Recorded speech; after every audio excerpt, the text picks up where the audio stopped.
7 जुलाई સવારે 3:50 થી રાત્રે 8 વાગ્યા સુધી સમગ્ર દિનની ભગવાન જગન્નાથજીની નગર યાત્રાના દર્શનનો લાભ માત્ર ડીડી ગિરનાર ચેનલ પર તથા YouTube channel DD Girnar official પર તો આજે જ સબસ્ક્રાઇબ કરો।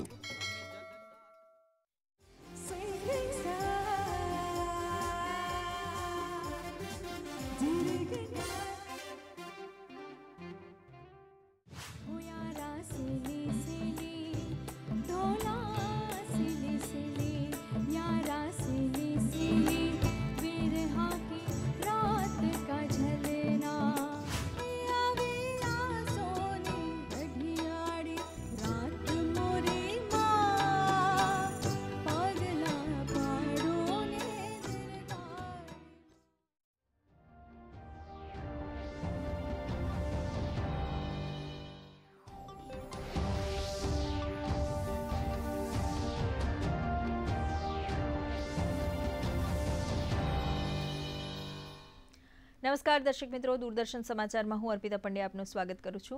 શરૂઆત કરીએ હેડલાઇન્સ થી।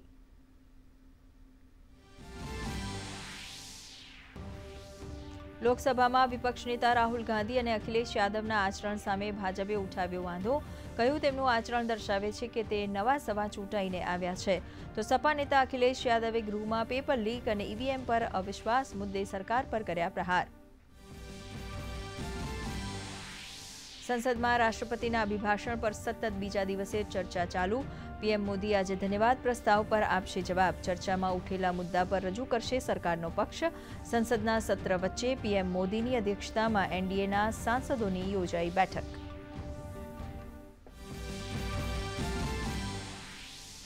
पश्चिम बंगाल में बनेली मॉब लिंचिंगनी घटना संसद में પડઘા પડ્યા। भाजप सांसद सौमित्रा खाने उठाव्यो मुद्दो तो राज्यपाले सिलीगुड़ीना कुंज विहारना पीड़ितों साथे करी मुलाकात।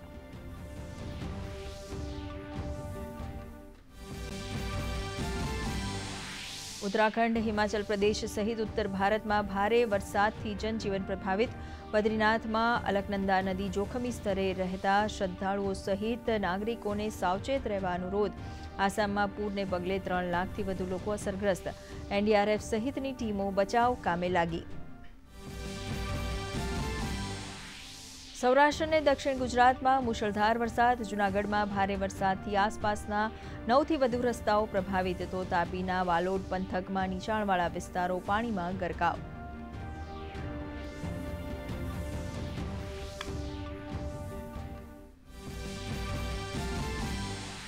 सौराष्ट्र ने दक्षिण गुजरात साथे उत्तर गुजरात में पण मेघराजाना धामा। बनासकांठाना लाखेणी में 4 कलाक में 8 इंच वरसाद। साबरकांठा में मेघराजानी हेलीथी खेडूतों में आनंदनी लहर। पाटणना हारीज तालुकाना नाणा गाम में वीज करंटथी 2 महिलाना मौत, 2 लोको घायल।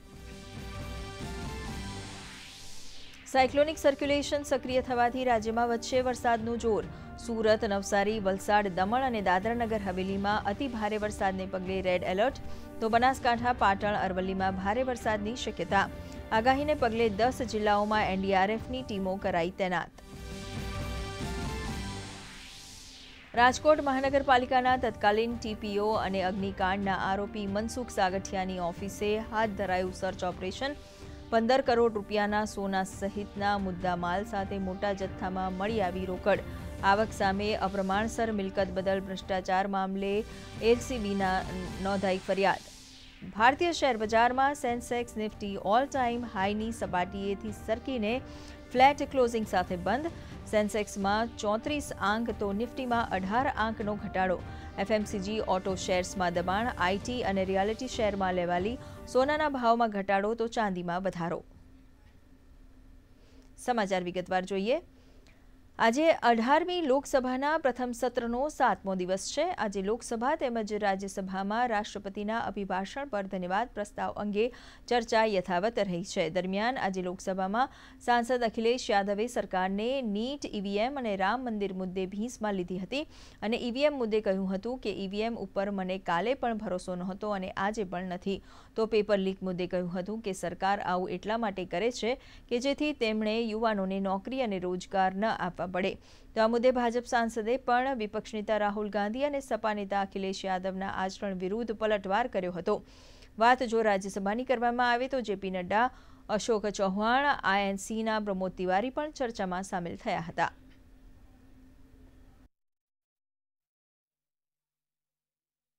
देश की सबसे प्रेस्टिजियस परीक्षा, उसका भी पेपर लीक हो गया। और आखिरकार ये पेपर लीक हो क्यों रहा है? सच्चाई तो ये है कि ये सरकार पेपर लीक इसलिए करा रही है कि सरकार नौकरी नहीं देना चाहती, रोजगार नहीं देना चाहती, उन नौजवानों का भविष्य नहीं बनने देना चाहती। अध्यक्ष महोदय, ईवीएम पे मुझे कल भी भरोसा नहीं था, आज भी नहीं भरोसा। मैं 80 के 80 सीट जीत जाऊं तब भी नहीं भरोसा। और मैंने अपने चुनाव में कहा था अध्यक्ष महोदय कि ईवीएम से जीत करके ईवीएम हटाने का काम करेंगे। न ईवीएम का मुद्दा मरा है, न जाएगा खत्म। जब तक ईवीएम नहीं हटेगी हम समाजवादी लोग उस बात पर अड़ग रहेंगे। आपने जो सवाल किया है, जम्मू कश्मीर में बम विस्फोट करने वाला किस समाज का है? जम्मू कश्मीर में हमला करने वाले वो किस समाज से आते हैं? समाज के अंदर चिल्ला चिल्ला करके ये फिलिस्तीन की जिंदाबाद के नारा लगाने वाले ये किस समाज के हैं? संसद के अंदर आपने शुरुआत की है, संसद के अंदर चिल्ला चिल्ला करके आपने जिस प्रकार की बातें की है, यहाँ की परंपराओं को तोड़ने की कोशिश की गई है, मर्यादा को तार तार करने की कोशिश की गई है, किंतु हमारी यह उच्च परंपरा रही है, इसमें आप सफल नहीं हो पाएंगे। पश्चिम बंगाळમાં હિંસાની બનેલી ઘટનાના સંસદમાં પડઘા પડ્યા હતા। ભાજપ સાંસદ સૌમિત્ર ખાને મુદ્દો ઉઠાવતા કહ્યું કે ટીએસસીના કાર્યકરોએ ભાજપના 200થી વધુ કાર્યકરોને માર માર્યો છે, તો આ તરફ રાજ્યપાલે સિલિગુડીના કૂચબિહારના પીડિતો સાથે મુલાકાત કરી હતી। લોકસભામાં વિપક્ષના નેતા રાહુલ ગાંધીએ સોમવારે ગૃહમાં આપેલા ભાષણના ઘણા વિવાદિત અંશ હટાવી દેવામાં આવ્યા છે। રાહુલ ગાંધીએ તેમના ભાષણમાં હિન્દુઓ તથા પીએમ મોદી, ભાજપ તથા આરએસએસ વિશે વિવાદિત ટિપ્પણી કરી હતી। તેમણે ભાષણમાં કહ્યું હતું કે જેઓ પોતાને હિન્દુ કહે છે તેઓ 24 કલાક હિંસા કરે છે। આ નિવેદનનો પીએમ મોદી તેમજ કેન્દ્રીય ગૃહમંત્રી અમિત શાહ સહિત તમામ સત્તાપક્ષના સાંસદોએ વિરોધ કર્યો હતો। લોકસભા અધ્યક્ષ ઓમ બિરલા પાસે કાર્યવાહીની માંગ કરવામાં આવી હતી। રાહુલ ગાંધીની આ ટિપ્પણીઓના દેશભરમાં પડઘા પડ્યા છે। દેશભરના ધાર્મિક સંતો રાહુલ ગાંધી સામે નિવેદન બદલ નારાજગી વ્યક્ત કરી રહ્યા છે।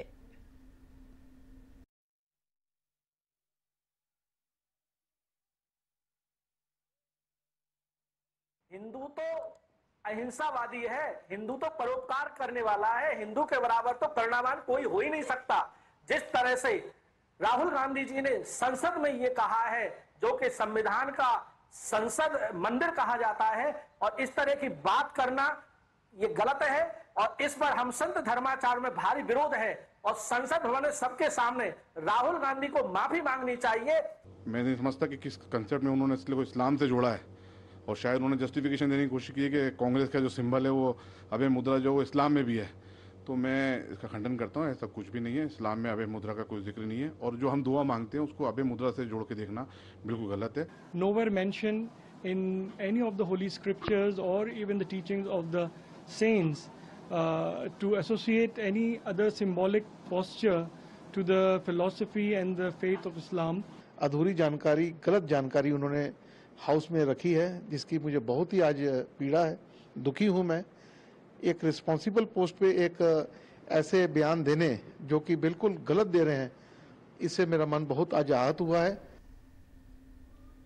દેશના અનેક ભાગોમાં ભારે વરસાદ વરસી રહ્યો છે, ત્યારે આસામમાં ભારે વરસાદને કારણે પૂરની પરિસ્થિતિનું નિર્માણ થયું છે। બ્રહ્મપુત્ર નદીના જળસ્તરમાં વધારો થતાં કોલાઘાટ જિલ્લાના કેટલાક ભાગોમાં પાણી ફરી વળ્યા છે, જેના કારણે जनजीवन पर असर જોવા મળી રહી છે। તો બીજી તરફ આસામના મોરીગાંવ જિલ્લાના અનેક ગામોમાં પૂરની પરિસ્થિતિનું નિર્માણ થયું છે। આસામમાં પૂરના કારણે 3 લાખથી વધુ લોકો અસરગ્રસ્ત છે અને અત્યાર સુધીમાં 60થી વધુ લોકોના મોત થયા છે। Assam state disaster management authority अनुसार पूर प्रभावित जिल्लाओनी संख्या 12 થી વધીને 19 થઈ ગઈ છે। ઈટાનગરમાં ભારે વરસાદને કારણે શાળાઓને 2 થી 6 જુલાઈ સુધી બંધ રાખવાનો આદેશ આપવામાં આવ્યો છે। આસામમાં એનડીઆરએફ, એસડીઆરએફ, ભારતીય સેના, ભારતીય વાયુસેના અને સ્થાનિક વહીવટી તંત્ર સહિત અનેક એજન્સીઓ બચાવ કામગીરીમાં જોડાયેલી છે।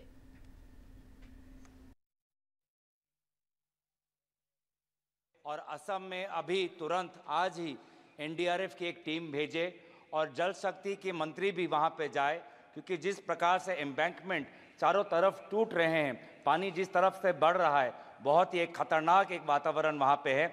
आप भी बिहार और यूपी में देखते हैं कि कितना बाढ़ के और कटाव से लोगों को कितनी परेशानी होती है। और इसीलिए मैं चाहता हूँ कि यहाँ की सरकार असम में होती हुई बाढ़ के प्रति अपनी चिंता व्यक्त करते हुए आज ही एक एनडीआरएफ की टीम भेजे और जल शक्ति मंत्री तुरंत वहाँ पे जाए। ગુજરાતમાં સૌરાષ્ટ્ર તેમજ દક્ષિણ ગુજરાતમાં ચોમાસાએ જમાવટ કરી છે। છેલ્લા 24 કલાકમાં રાજ્યમાં 143 તાલુકાઓમાં નોંધપાત્ર વરસાદ વરસ્યો છે। તેમાં પણ 32 તાલુકામાં 4 ઇંચથી વધુ વરસાદ વરસ્યો છે। તો સૌરાષ્ટ્રની વાત કરીએ તો છેલ્લા 24 કલાકમાં જૂનાગઢના વંથલીમાં 14 ઇંચ અને વિસાવદરમાં 13 ઇંચ વરસાદ વરસ્યો છે। તો જૂનાગઢ શહેરમાં 12 ઇંચ વરસાદ વરસી ચૂક્યો છે। સાથે જ રાજ્યમાં મોસમનો કુલ સરેરાશ વરસાદ 17.85% થયો છે। તો દક્ષિણ ગુજરાતના બારડોલીમાં તેમજ વલસાડ, ડાંગ, નવસારી અને તાપીમાં પણ નોંધપાત્ર વરસાદ વરસ્યો છે। સમગ્ર રાજ્યની વાત કરીએ તો કુતિયાણા, બગસરા, માંગરોળ, કોડીનાર, વાલોડ, દ્વારકા, ખાંભા, જામજોધપુર અને વલસાડ મળી કુલ 9 તાલુકાઓમાં 4 ઇંચથી વધુ વરસાદ વરસ્યો છે। તેમજ જેતપુર, કાલાવાડ, ઉપલેટા, રાણાવાવ, સૂત્રાપાડા, માંડવી, કુકાવાવ, અંકલેશ્વર, જામનગર, ખેરગામ, વાપી અને વ્યારાને મળીને કુલ 18 તાલુકાઓમાં 3 ઇંચથી વધુ વરસાદ વરસ્યો છે।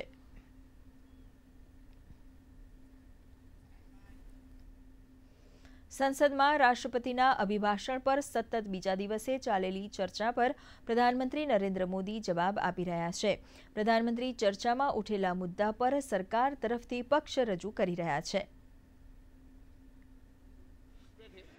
प्लीज बैठिए, एक मिनट बैठिए, प्लीज बैठिए, एक मिनट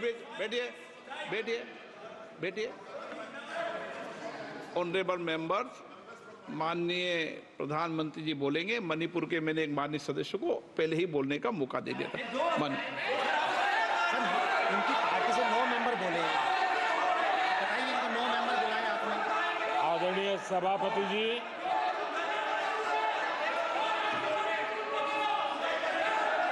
मैं राष्ट्रपति जी के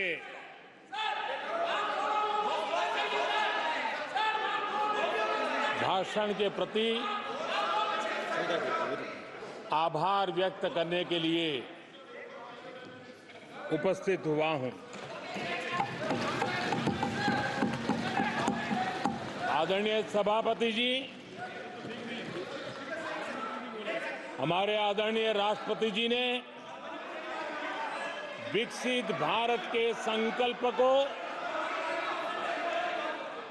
अपने प्रवचन में विस्तार दिया है।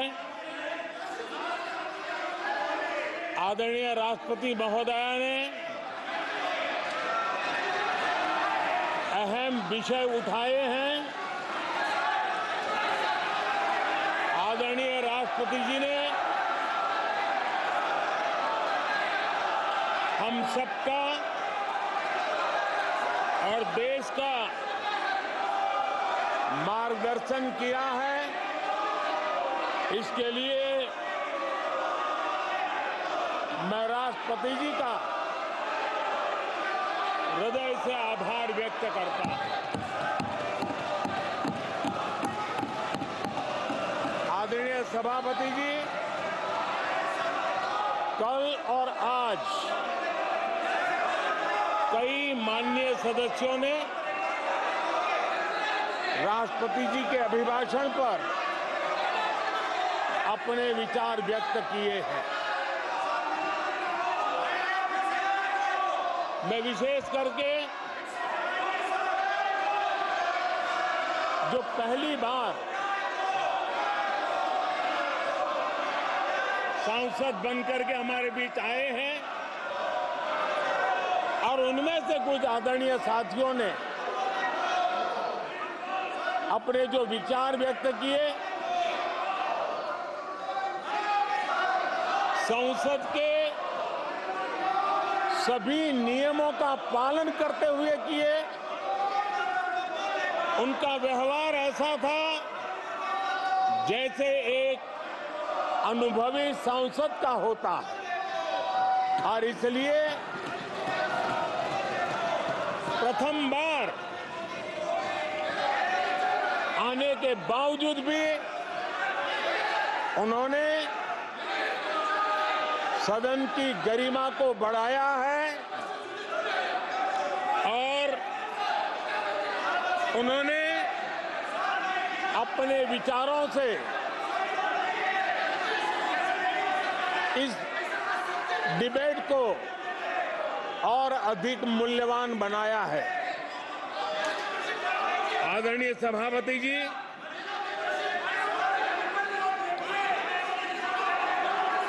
देश ने एक सफल चुनाव अभियान को पार करते हुए विश्व को दिखा दिया है कि ये दुनिया का सबसे बड़ा चुनाव अभियान था। देश की जनता ने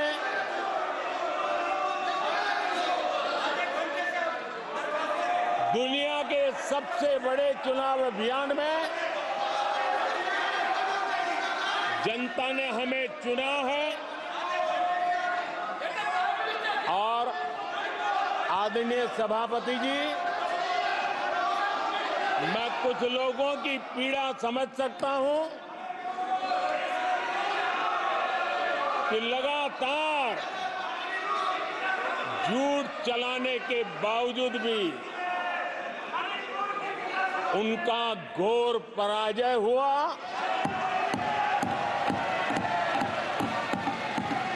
और लोकतंत्र के माननीय प्रतिपक्ष के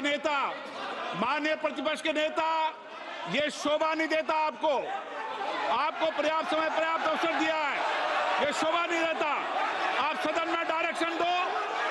माननीय नेता जब बोल रहे हो, जब खड़े हो, ये शोभा नहीं देता आपके लिए। ये उचित नहीं है संसदीय परंपराओं के अनुसार। ये तरीका ठीक नहीं है आपका। नो, ये गलत तरीका है आपका और ये तरीका इस तरीके से नहीं चलेगा बिल्कुल। नो, गलत तरीका है। नो, ऐसे संसद के अंदर गरिमा बना के रखें आप गरिमा को तोड़ना चाहते हैं। आप संसद मर्यादा पीछे नहीं करें। आपको गरिमा नहीं, सदन की डायरेक्शन देते आप बेल में आने के लिए लोगों को। ये प्रतिपक्ष के नेता है आप। नो, गलत तरीका आपका। माननीय प्रधानमंत्री जी,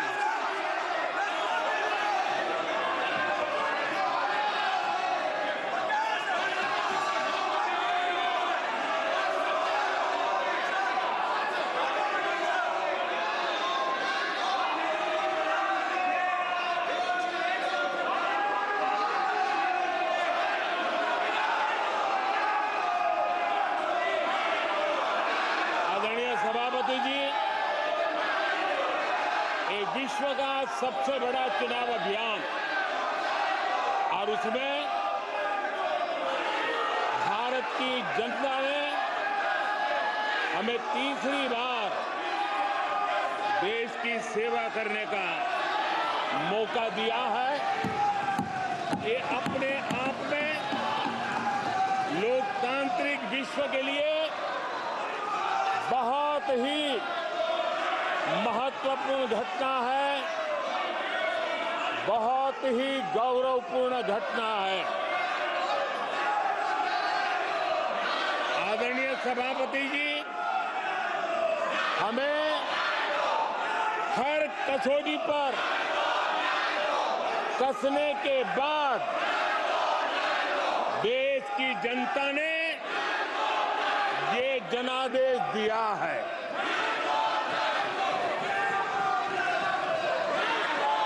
जनता ने हमारे 10 साल के ट्रैक रिकॉर्ड को देखा है।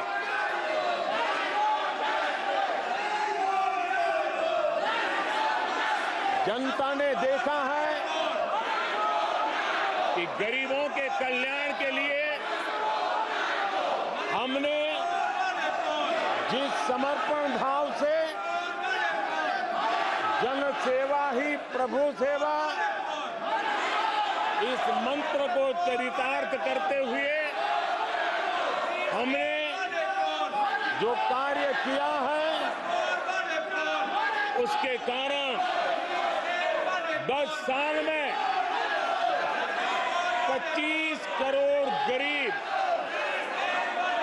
गरीबी से बाहर निकले। देश की आजादी के कालखंड में इतने कम समय में इतने लोगों को गरीबी से बाहर निकालने का ये सफल प्रयास इस चुनाव में हमारे लिए आशीर्वाद का कारण बना है।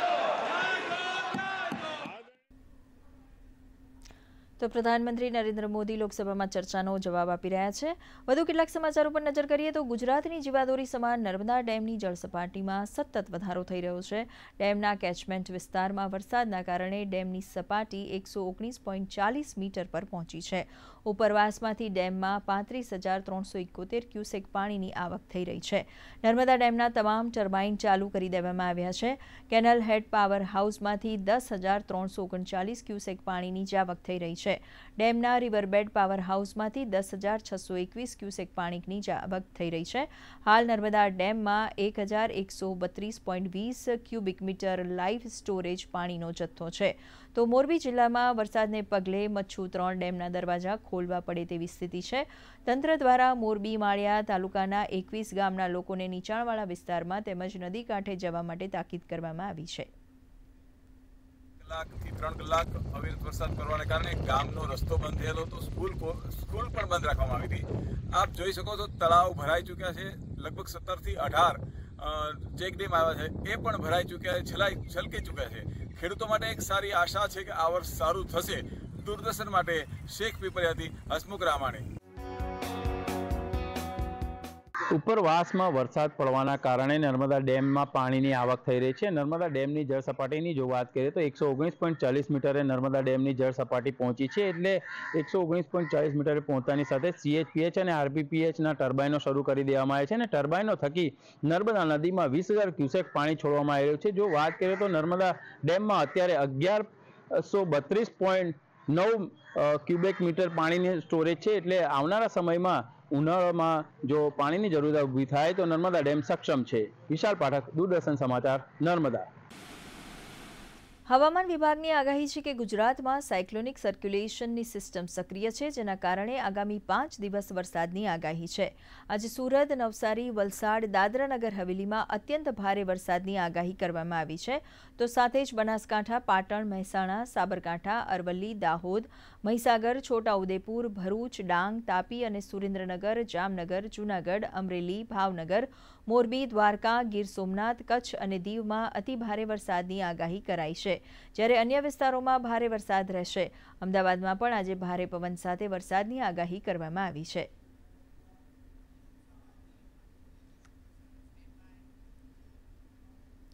દર્શક મિત્રો, ફરી જોઈએ લોકસભાથી જીવંત પ્રસારણ। इस मंत्र को लेकर के लगातार देश के सभी लोगों का कल्याण करने का प्रयास करती रही है। आदरणीय सभापति जी, हम उस सिद्धांतों को समर्पित है जिसमें भारत के संविधान के स्पिरिट के अनुसार सर्वपंथ संभाव उस विचार को सर्वोपरि रखते हुए हमने देश की सेवा करने का प्रयास किया। आदरणीय सभापति जी, इस देश ने लंबे अरसे तक तुष्टीकरण की राजनीति भी देखी। इस देश ने लंबे अरसे तक तुष्टीकरण का गवर्नेंस का मॉडल भी देखा। देश ने पहली बार सेक्युलरिज्म का एक पूरा हमने जो प्रयास किया और वो हमने तुष्टीकरण नहीं, संतुष्टीकरण और संतुष्टीकरण के विचार को लेकर के हम चले हैं।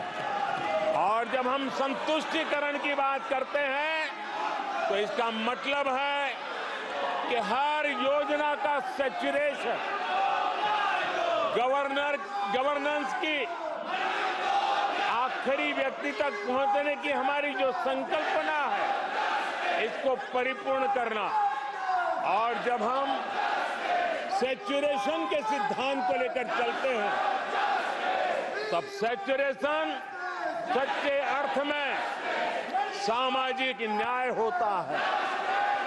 सैचुरेशन सच्चे अर्थ में सेक्युलरिज्म होता है। और उसी को देश की जनता ने हमें तीसरी बार बिठा करके मोहर लगा दी है। आदरणीय सभापति जी, अपीजमेंट ने इस देश को तबाह करके रखा है और इसलिए हमने justice to all, appeasement to none, इस सिद्धांत को लेकर के हम चले। आदरणीय सभापति जी, 10 साल के हमारे कार्य को देखने परखने के बाद भारत की जनता ने हमारा समर्थन किया है। आदरणीय सभापति जी, हमें फिर एक बार 140 करोड़ देशवासियों की सेवा करने का मौका मिला है। आदरणीय सभापति जी, इस चुनाव ने इस बात को सिद्ध किया है कि भारत की जनता कितनी परिपक्व है। भारत की जनता कितने विवेकपूर्ण रूप से और कितने उच्च आदर्शों को लेकर के अपने विवेक का सद्बुद्धि से उपयोग करती है। और उसी का नतीजा है कि आज तीसरी बार हम आपके सामने, देश की जनता के सामने नम्रतापूर्वक सेवा करने के लिए उपस्थित हुए हैं। आदरणीय सभापति जी, देश की जनता ने हमारी नीतियों को देखा है, हमारी नीयत, हमारी निष्ठा, उस पर देश की जनता ने भरोसा किया है। आदरणीय सभापति जी, इस चुनाव में हम जनता के बीच एक बड़े संकल्प के साथ देश की जनता के पास आशीर्वाद मांगने के लिए गए थे और हमने आशीर्वाद मांगा था विकसित भारत के हमारे संकल्प के लिए। हमने विकसित भारत के निर्माण के लिए एक प्रतिबद्धता के साथ, एक शुभ निष्ठा के साथ जन सामान्य का कल्याण करने के इरादे से हम गए थे। जनता ने विकसित भारत के संकल्प को 4 चांद लगा करके हमें फिर से एक बार विजयी बना करके देश की जनता की सेवा करने का मौका दिया है। आदरणीय सभापति जी, जब देश विकसित होता है तब कोटि कोटि जनों के सपने पूरे होते हैं। देश जब विकसित होता है तब कोटि कोटि जनों के संकल्प सिद्ध होते हैं। आदरणीय सभापति जी, जब देश विकसित होता है तब आने वाली पीढ़ियों के लिए भी एक मजबूत नींव उनके सपनों को पूरा करने के लिए तैयार हो जाती है। आदरणीय सभापति जी, विकसित भारत का सीधा सीधा लाभ हमारे देश के नागरिकों की गरिमा हमारे देश के नागरिकों के क्वालिटी ऑफ लाइफ में सुधार, ये स्वाभाविक हमें विकसित भारत होने से देश के कोटि जनों के भाग्य में आता है। आजादी के बाद मेरा देश का सामान्य नागरिक इन चीजों के लिए तरसता रहा है। आदरणीय सभापति जी, जब विकसित भारत होता है तब हमारे गांव की स्थिति, हमारे शहरों की स्थिति, उसमें भी बहुत बड़ा सुधार होता है। गांव के जीवन में गौरव भी होता है, गरिमा भी होती है और विकास के नए नए अवसर भी होते हैं। हमारे शहरों का विकास भी एक अवसर के रूप में विकसित भारत में उभरता है, तब दुनिया की विकास यात्रा में भारत के शहर भी बराबरी करेंगे, ये हमारा सपना है। आदरणीय सभापति जी, विकसित भारत का मतलब होता है कोटि कोटि नागरिकों को कोटि कोटि अवसर उपलब्ध होते हैं, अनेक अनेक अवसर उपलब्ध होते हैं और वो अपने कौशल्य, अपनी क्षमता और संसाधनों के अनुसार विकास की नई सीमाओं को प्राप्त कर सकता है। आदरणीय सभापति जी,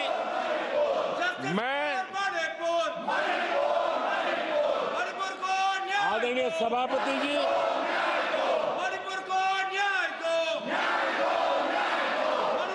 आदरणीय सभापति जी, मैं आज आपके माध्यम से देशवासियों को विश्वास दिलाता हूं,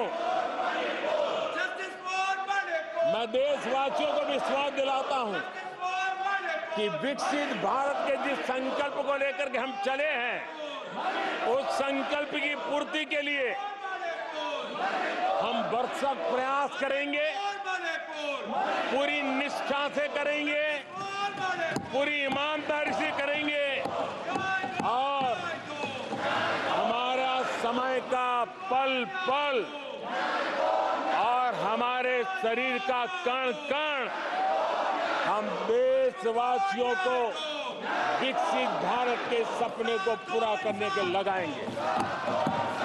हमने देश की जनता को कहा था 24/7 फॉर 2047। आज मैं इस सदन में ही दोहराता हूं कि हम उस काम को अवश्य पूरा करेंगे। आदरणीय सभापति जी, 2014 के उन दिनों को याद कीजिए।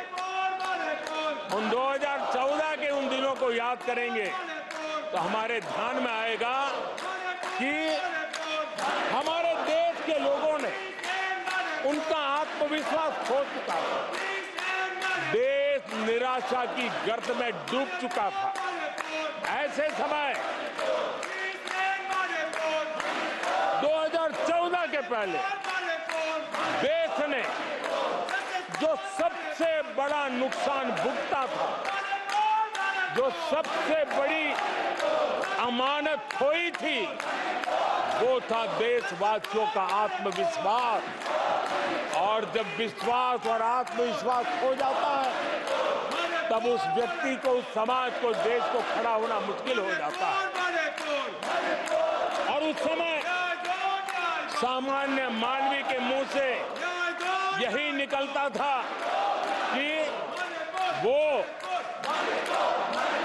इस देश का कुछ हो नहीं सकता। उस समय हर जगह पे ये 7 शब्द सुनाई देते थे, इस देश का कुछ नहीं हो सकता। यही शब्द 2014 के पहले सुनाई देते थे। भारतीयों की हताशा के इन 7 शब्द एक प्रकार से पहचान बन गए थे। उस समय आए दिन अखबार खोलते थे तो घोटालों की खबरें ही पढ़ने को मिलती थी और सैकड़ों करोड़ के घोटाले, रोज नए घोटाले, घोटालों से स्पर्धा, ये घोटालेबाज लोगों के घोटाले, इसी का एक कालखंड था।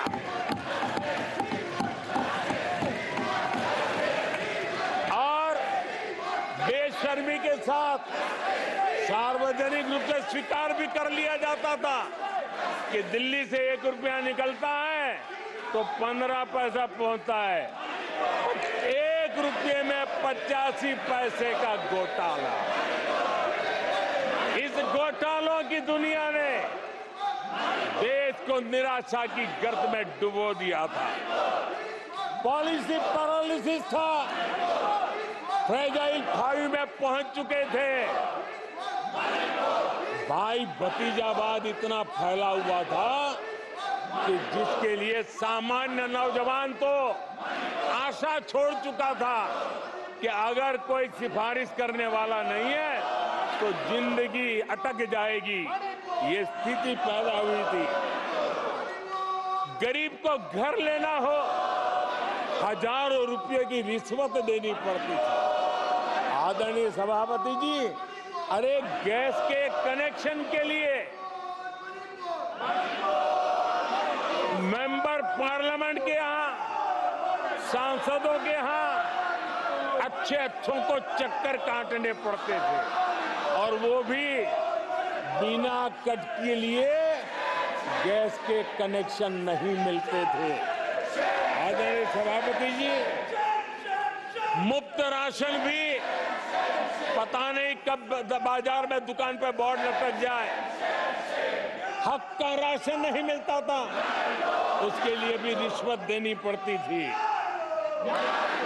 और हमारे ज्यादातर भारतीय भाई बहन इतने निराश हो चुके थे कि वो अपने भाग्य को दोष दे करके, अपने नसीब को दोष दे करके जिंदगी काटने के लिए मजबूर हो जाते थे। आदरणीय सभापति जी, वो एक वक्त था 2014 के पहले जब वो 7 शब्द हिंदुस्तान के जनमन में स्थिर हो चुके थे। निराशा की गर्त में डूबा हुआ समाज था। तब देश की जनता ने हमें सेवा करने के लिए चुना और वो पल देश के परिवर्तित युग का प्रारंभ हो चुका था। और 10 साल में मैं कहूंगा मेरी सरकार की अनेक सफलताएं हैं, अनेक सिद्धियां हैं, लेकिन एक सिद्धि जिसने हर सिद्धियों में भी जोर भर दिया, ताकत भर दी, वो थी देश निराशा की गर्त में से निकल करके आशा और विश्वास के साथ खड़ा हो गया। देश में आत्मविश्वास बुलंदी पर पहुंचा और उसके कारण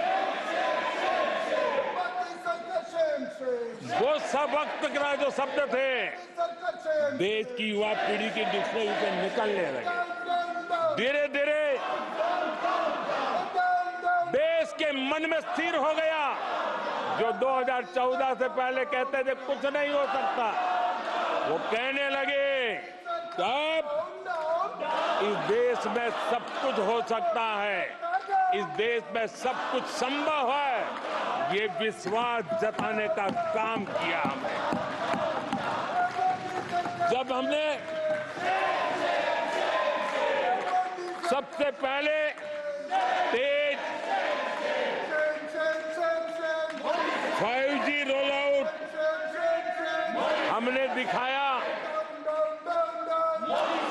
आज देश कहने लगा तीव्र गति से 5G का रोल आउट होना, देश गौरव से कहने लगा भारत कुछ भी कर सकता है। आदरणीय सभापति जी, वो एक जमाना था जब कोयले घोटाले में बड़ों के हाथ काले हो चुके थे।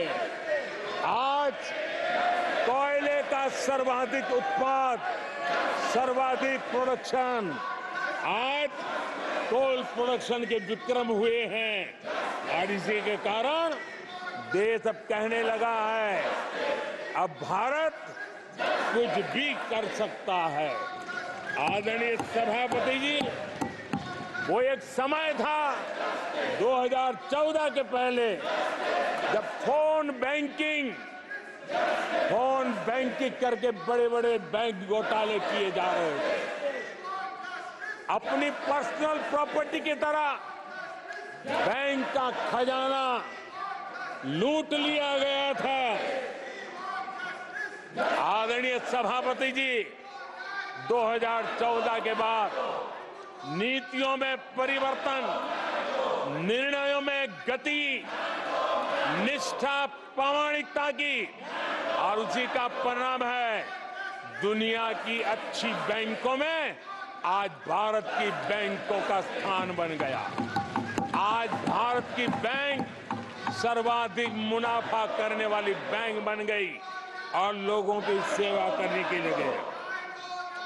आदरणीय सभापति जी, 2014 के पहले वो भी एक वक्त था कि जब आतंकी आकर के जी चाहे वहां, जब चाहे वहां हमला कर सकते थे। 2014 के बाद स्थिति ये बनी कि जब वहां उस समय 14 के पहले निर्दोष लोग मारे जाते थे, हिंदुस्तान के कोने कोने को टारगेट किया जाता था और सरकारें चुपचाप बैठी रहती थी, मुंह तक खोलने को तैयार नहीं थी। आज 2014 के बाद का हिंदुस्तान घर में घुसकर मारता,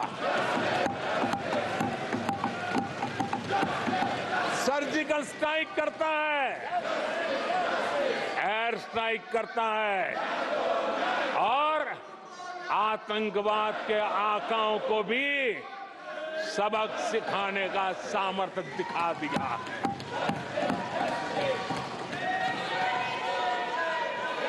आज आदरणीय सभापति जी, देश का एक एक नागरिक जानता है कि अपनी सुरक्षा के लिए भारत कुछ भी कर सकता है। आदरणीय सभापति जी, आर्टिकल 370 इसकी पूजा करने के वाले लोगों ने वोट बैंक की राजनीति का हथियार बनाने वालों ने 370 को उसने जम्मू कश्मीर का जो हालात कर दिए थे, वहां के लोगों के अधिकार छीन लिए थे।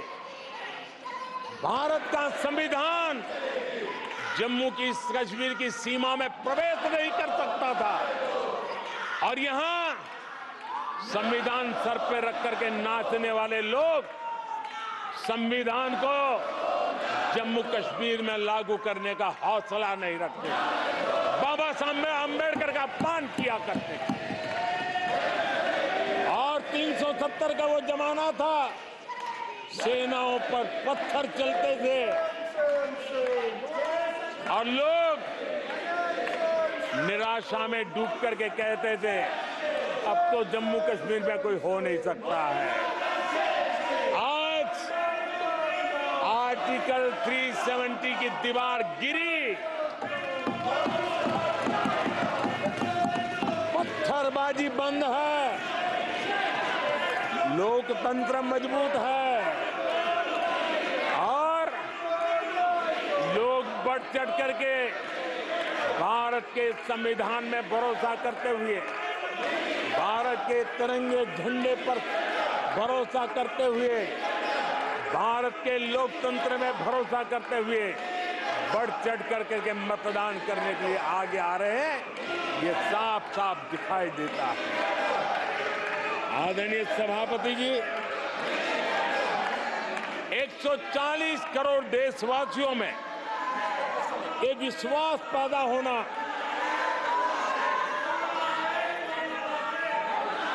ये उम्मीद और जब विश्वास जगता है तो विकास का वो ड्राइविंग फोर्स बन जाता है। इस विश्वास ने विकास का ड्राइविंग फोर्स का काम किया है।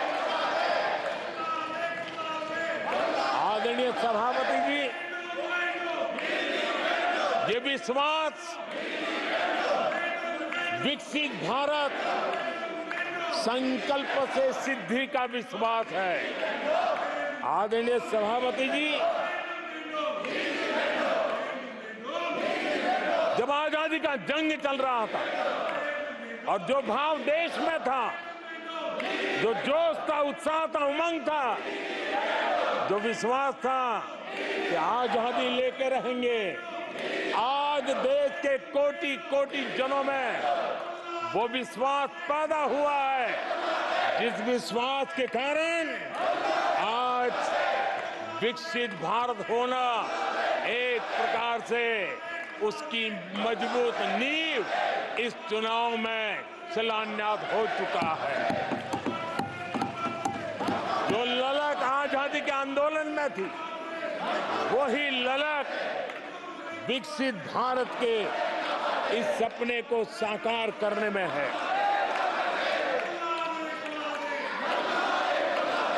आदरणीय सभापति जी, आज भारत के लक्ष्य बहुत विराट है और आज भारत को एक ऐसी स्थिति पर 10 साल में पहुंचा है कि हमें खुद से ही स्पर्धा करनी है, हमें ही अपने पुराने रिकॉर्ड तोड़ने हैं और नेक्स्ट लेवल पर हमें हमारी विकास की यात्रा को ले जाना है। 10 वर्षों में भारत विकास की जिस ऊंचाई पर पहुंचा है, वो हमारी प्रतिस्पर्धा का एक मार्ग बन चुका है, एक बेंचमार्क बन चुका है। पिछले 10 साल में हमने जो स्पीड पकड़ी है, अब हमारा मुकाबला उसी स्पीड को और ज्यादा स्पीड में ले जाने का है और मेरा विश्वास है देश की इच्छा को हम उसी गति से पूरा करेंगे। आदरणीय सभापति जी, हम हर सफलता को, हर सेक्टर को नेक्स्ट लेवल तक ले जाएंगे। आदरणीय सभापति जी, 10 सालों में भारत की इकोनॉमी को 10 साल के अल्पकाल में हम 10 नंबर से इकोनॉमी को 5 नंबर पे ले गए। अब हम नेक्स्ट लेवल पर जाने के लिए जिस गति से निकले हैं, अब हम देश की इकोनॉमी को नंबर 3 पर ले जाएंगे। आदरणीय सभापति जी, 10 सालों में हमने भारत को मोबाइल फोन का बड़ा मैन्युफैक्चरर बना दिया, भारत को मोबाइल फोन का बड़ा एक्सपोर्टर बना दिया। अब यही काम इस हमारे टेन्योर में सेमीकंडक्टर और अन्य सेक्टर्स में हम करने जा रहे हैं।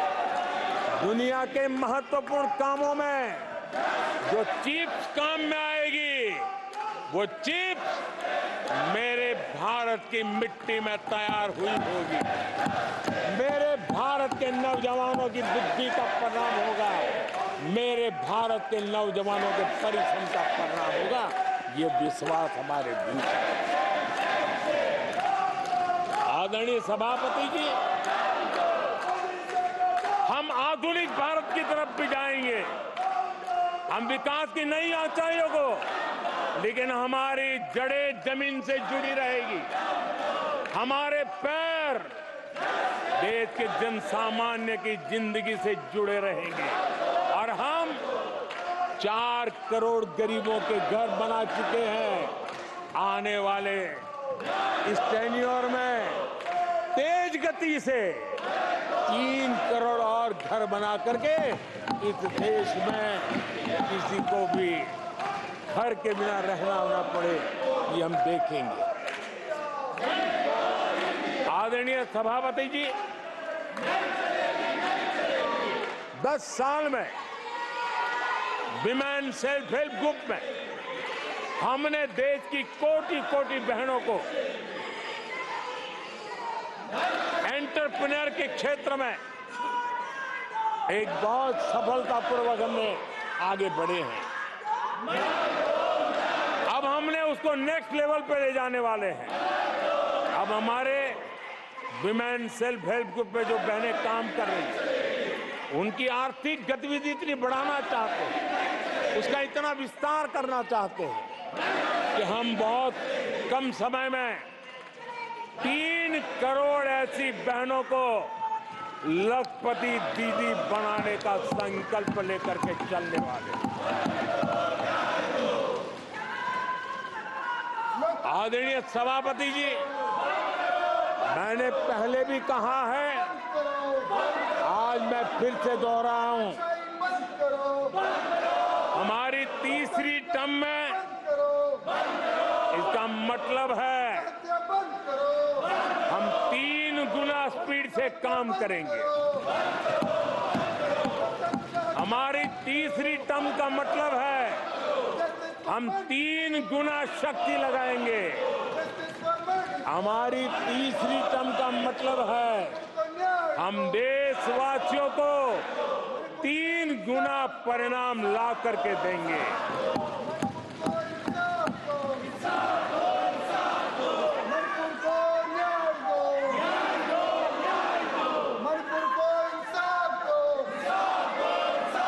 अपने सदस्यगणों, नेता प्रतिपक्ष माननीय से मैंने सबको मौका दिया, आपने 90 मिनट बोला, ये संसद में तरीका ठीक नहीं है। मैं आग्रह करूंगा, आप इस तरीके से संसद की मर्यादाओं को बनाए, उचित नहीं है। आप जाइए बेंच में से, बैठिए।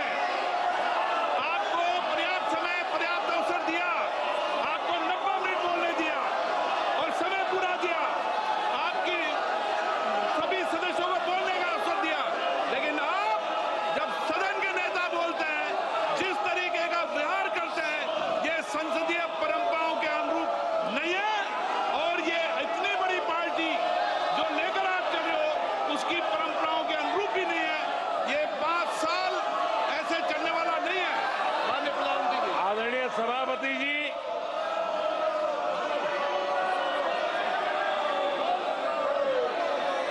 आदरणीय सभापति जी, एनडीए का तीसरी बार सरकार में आना एक ऐतिहासिक घटना है। आजादी के बाद ये सौभाग्य दूसरी बार इस देश में आया है और 60 साल के बाद आया है। इसका मतलब ये सिद्धि पाना कितना कठोर परिश्रम के बाद होता है, कितना अभूतपूर्व विश्वास संपादन होने के बाद होता है। ऐसे ही ये राजनीति के खेल से नहीं होता है, जनता जनार्दन की सेवा से प्राप्त आशीर्वाद से होता है। आदरणीय सभापति जी, जनता ने हमें स्थिरता और निरंतरता इसके लिए जनादेश दिया। लोकसभा चुनाव के साथ ही आदरणीय सभापति जी, लोगों की नजर से यह चीजें जरा ओझल हो गई। लोकसभा के चुनाव के साथ साथ हमारे देश में 4 राज्यों के बीच चुनाव हुए और आदरणीय सभापति जी, इन चारों ही राज्यों में एनडीए ने अभूतपूर्व सफलता प्राप्त की है। अभूतपूर्व सफलता प्राप्त। हमने शानदार विजय प्राप्त की है। महाप्रभु जगन्नाथ जी की धरती उड़ीसा ने हमें भरपूर आशीर्वाद दिया है।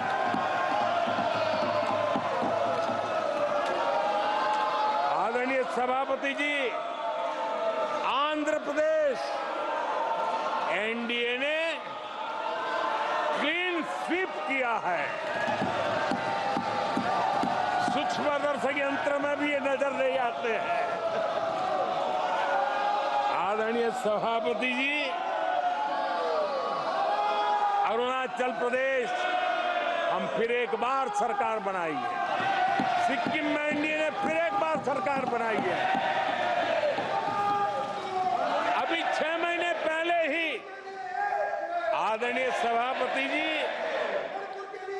आपका होम स्टेट राजस्थान, मध्य प्रदेश और छत्तीसगढ़ में हमने प्रचंड विजय पाया है। आदरणीय सभापति जी, हमें नए नए क्षेत्रों में जनता का प्यार मिल रहा है, जनता का आशीर्वाद मिल रहा है। आदरणीय सभापति जी, बीजेपी ने केरला में इस बार खाता खोला है और बड़े गर्व के साथ केरला से हमारे सांसद हमारे साथ बैठते हैं। तमिलनाडु में कई सीटों पर बीजेपी ने दमदार उपस्थिति दर्ज की है। कर्नाटक, यूपी और राजस्थान में पिछली बार की तुलना में बीजेपी का वोट परसेंट बढ़ा है। आने वाले समय में 3 राज्यों में चुनाव है। जिन राज्यों में चुनाव उसमें से 3 की मैं बात करता हूं। महाराष्ट्र, हरियाणा और झारखंड, यहां चुनाव आ रहे हैं। आदरणीय सभापति जी, पिछली विधानसभा में इन 3 राज्यों में हमें जितने वोट मिले थे, इस लोकसभा चुनाव में इन 3 राज्यों में हमें उससे भी ज्यादा वोट मिले हैं। आदरणीय सभापति जी, पंजाब में भी हमारा भूतपूर्व प्रदर्शन रहा है और हमें बढ़त मिली है। जनता जनार्दन का भरपूर आशीर्वाद हमारे साथ है।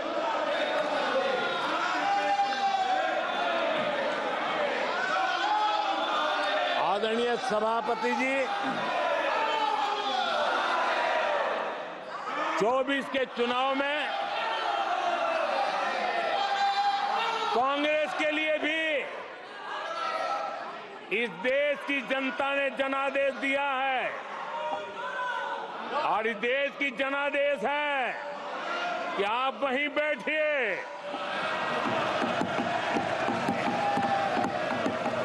विपक्ष में ही बैठो और तर्क खत्म हो जाए तो चीखते रहो, चिल्लाते रहो।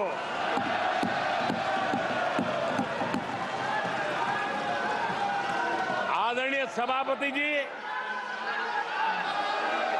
कांग्रेस के इतिहास का ये पहला मौका है जब लगातार तीन बार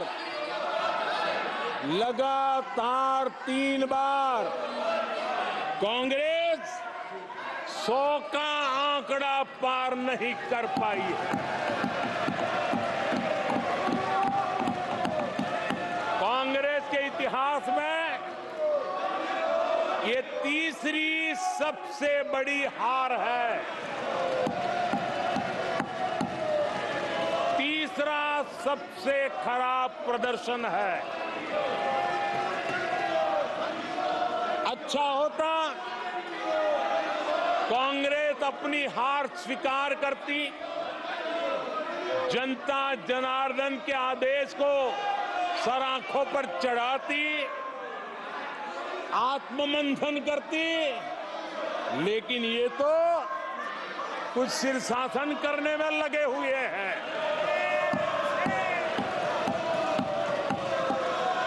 और कांग्रेस और उसकी इकोसिस्टम दिन रात बिजली जला करके हिंदुस्तान के नागरिकों के मन में ये प्रस्थापित करने की कोशिश कर रहे हैं कि उन्होंने हमें हरा दिया है।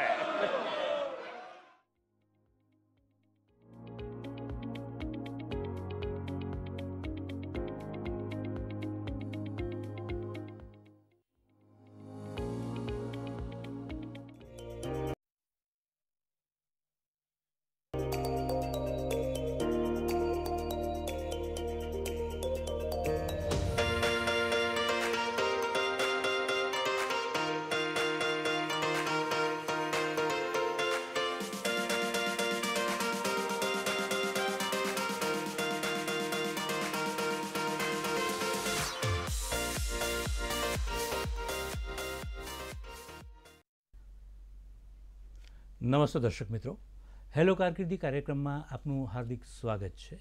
આજનો વિષય છે એન્જિનિયરિંગના અભ્યાસક્રમો અને કારકિર્દી। વિષય નિષ્ણાત તરીકે આપ સૌને માર્ગદર્શન આપશે ગુજરાત યુનિવર્સિટીના પૂર્વ vice chancellor doctor M.N. Patel. નમસ્તે પટેલ સાહેબ, આપનું સ્વાગત છે। એન્જિનિયરિંગના અભ્યાસક્રમો બાબતે આપના પ્રશ્નો માટે અમારી ફોન લાઈનો ખુલ્લી છે। આપના ટીવી સેટનો અવાજ ધીમો રાખી आप अमरा फोन नंबरों 26853814 અને 26853816 पर बात करी शको छो। मित्रों, योग्य समये योग्य